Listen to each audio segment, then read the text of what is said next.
Why do we live on this earth but feel so separate or feel like we can do what we do to it? Landscape photography is really tricky. In doing it, you're complicit in a lot of empty formalism. You are participating in a tradition of the history and destruction of the Western United States. So it has a lot of baggage and a lot of negative history that has caused us to deeply other the landscape, to separate ourselves from actually being able to emotionally experience it. So I'm trying to battle against that as best I can. In the cyanotype 3 Falls, you're looking at a cyanotype that's made of a picture of a waterfall. When you go to Yosemite Falls and you stand below it, you're greeted with wind and water and sound and pretty incredible experience. Taking a snapshot and walking away, you have something that is physical, that is a souvenir of being there, but is very much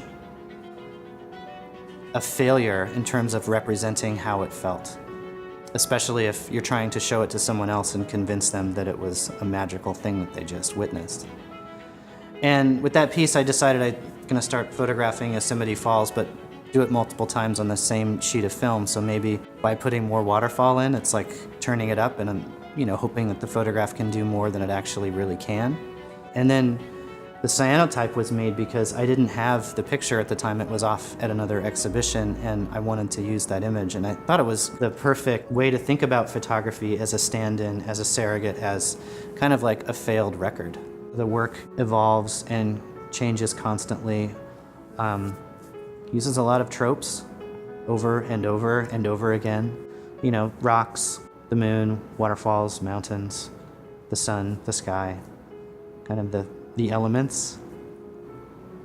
Making the prismatic photograph, when you're presented with a black and white photograph, you're seeing all of white light basically bouncing off that picture, and it's coming back to you in equal parts. Red, green, and blue are all equal. Everything is perfect, and you get this crisp black and white photograph that basically contains all of the colors that are bouncing around us at all times.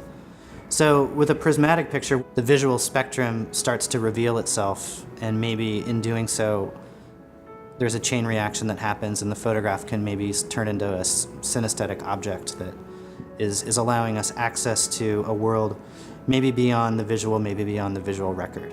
Most places in the world don't exist to human beings until they're photographed. Photography has changed the Western landscape so dramatically, purely by just making an image, making a record, and showing it to someone else.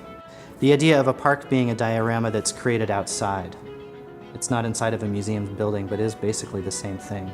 Placing borders around it, protecting it, making it so in some way it doesn't change with time. It's a tricky subject, because I do feel that it really began with the process of manifest destiny in the United States. It involves the destruction of not only millions of square miles of Earth, but it also talks about, a lot of the reasons we have global warming today. Those are ideas that I want to push with my work to see what is the history of imaging the landscape, why do we do it? So we have to remember that we are human beings. We are in the picture regardless.